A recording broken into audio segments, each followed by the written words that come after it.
میرے بابا ہیں، میری دادیاں ہیں، میری بہنیں ہیں، میری بھتیجیاں ہیں، میری پھوپھیاں ہیں، میری چچیاں ہیں، میرے رشتہ دار عزیز و اقارب ہیں، جب تک کہ میں سب کو نہیں لے لوں گا اے اللہ تیری جنت میں نہیں جاؤں گا۔ تو اللہ رب کائنات ارشاد فرمائے گا اے حافظ قرآن جا اپنے ماں باپ کو لے لے، رشتہ دار عزیز و اقارب کو لے لے، الجامعۃ النوریہ دارالبرکات کے جلسے میں آنے والے لوگوں اور دارالعلوم الجامعۃ القادریہ کی مدد، الجامعۃ النوریہ کی مدد کرنے والے لوگوں کو جب تک کہ وہ نہیں لے لیں گے جنت میں جانے کے لیے تیار نہیں۔ سبحان اللہ سبحان اللہ سبحان اللہ۔ یہ خوش نصیبی ہے ہماری اور آپ کی۔ حضور فرماتے ہیں من قرأ القرآن وعمل بما فیہ البس والداہ تاجا یوم القیامہ ضوءہ من ضوء الشمس، کہ اللہ رب کائنات جل مجدہ الکریم حافظ قرآن جس نے قرآن پڑھا اور اس پر عمل کیا تو کل قیامت کے میدان میں اس کے سر، ان کے والدین کے سروں پر ایسا تاج زر رکھے گا جس کی روشنی سورج کی شعاعوں سے بھی زیادہ ماشاءاللہ سبحان اللہ سبحان اللہ۔ نعرہ تکبیر، نعرہ رسالت، مسلک اعلیٰ حضرت، جشن دستار بندی، علماء اہل سنت۔ حضرات قرآن کی تعلیم حاصل کیا انہوں نے، وہ قرآن جس کا پڑھنا عبادت ہے، جسے دیکھنا عبادت ہے، جسے سننا عبادت ہے، جسے سنانا عبادت ہے، جسے لینا عبادت ہے، جسے دینا عبادت ہے۔ آدمی جاہل ہو عقیدت و محبت کی بنیاد پر اگر وہ قرآن مقدس کی سطروں پہ انگلیاں چلاتا چلا جائے تو یہ بھی عبادت ہے، یہ بھی عبادت ہے۔ تو اس قرآن کو انہوں نے پڑھا ہے، اپنے سینے میں بسایا ہے۔ اللہ فرماتا ہے لو انزلنا هذا القرآن على جبل لرأيته خاشعا متصدعا من خشية الله۔ اللہ فرماتا ہے یہ قرآن مقدس وہ کلام ہے کہ اگر اسے میں نے پہاڑ پہ نازل کیا ہوتا، ہمالیہ جیسے پروت پہ نازل کیا ہوتا تو اس کے عظمت و جلال سے وہ پہاڑ بھی جل کر کے راکھ خاک ہو جاتا۔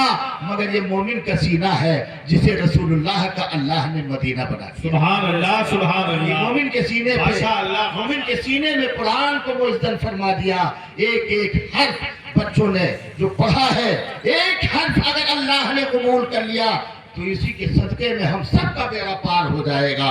اللہ اکبر۔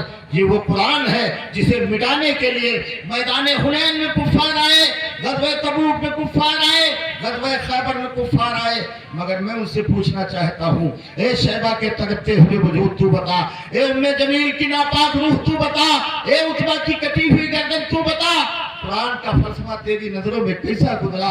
تو ان کفار و مشرکین کی ناپاک روح ہے آج بھی پکار کر کہتی ہے قرآن ہمارے لیے اتنا بڑا ایٹم بم تھا کہ ہمارے لیے مرنا تو آسان تھا مگر قرآن کا جواب لانا آسان نہیں تھا، ہمارے لیے مٹنا تو آسان تھا مگر قرآن کا سمجھنا آسان نہیں تھا۔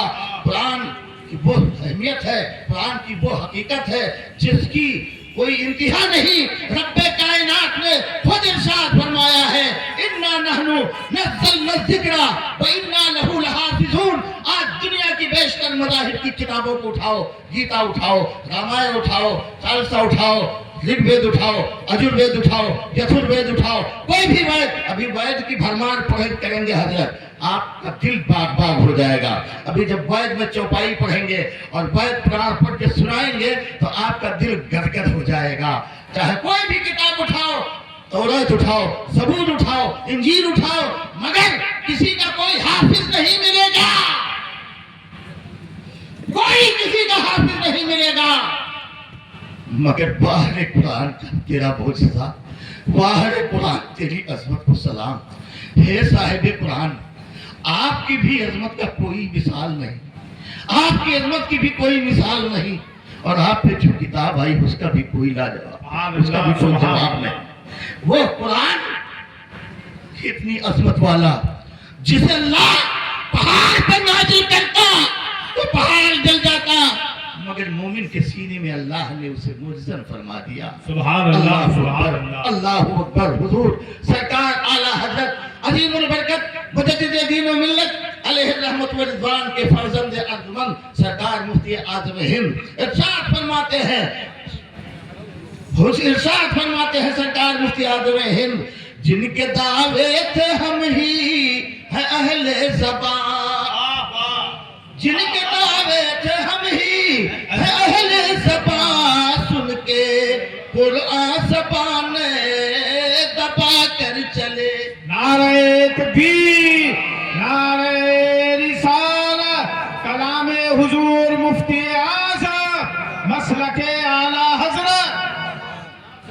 اور تیرے آگے، اور اعلیٰ حضرت فرماتے ہیں یا رسول اللہ تیرے آگے یوں ہے دبے لچے فصحا عرب کے بڑے بڑے، کوئی جانے منہ میں زبان نہیں جسم میں بلکہ جان نہیں، سبحان اللہ، سبحان اللہ۔ نہیں بلکہ جسم میں جان نہیں۔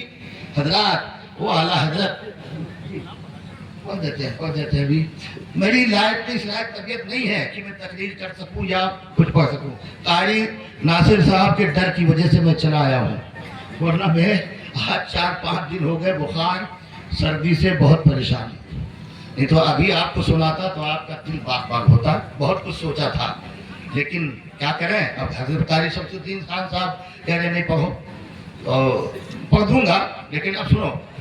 سرکار اعلیٰ حضرت جو ہمارے تدبر و تفکر کا نگہبان ہے، امام احمد رضا جو ہماری شعور و بیداری کا نگہبان ہے، جو ہماری عقل و فہم کا نگہبان ہے، جو ہماری عقل و ادراک کا نگہبان ہے، یاد رکھو عزیزان ملت اسلامیہ، جب کشتی مجدھار میں ہو، جب کشتی طوفان میں ہو، جب کشتی موجوں کی روانی میں ہو، جب کشتی سمندر کے پانی میں ہو، تو اس کشتی کو پار لگانا آسان ہے، لیکن جب کشتی ہی میں دریا ہو، جب کشتی ہی میں پانی ہو، جب کشتی ہی میں موج ہو، جب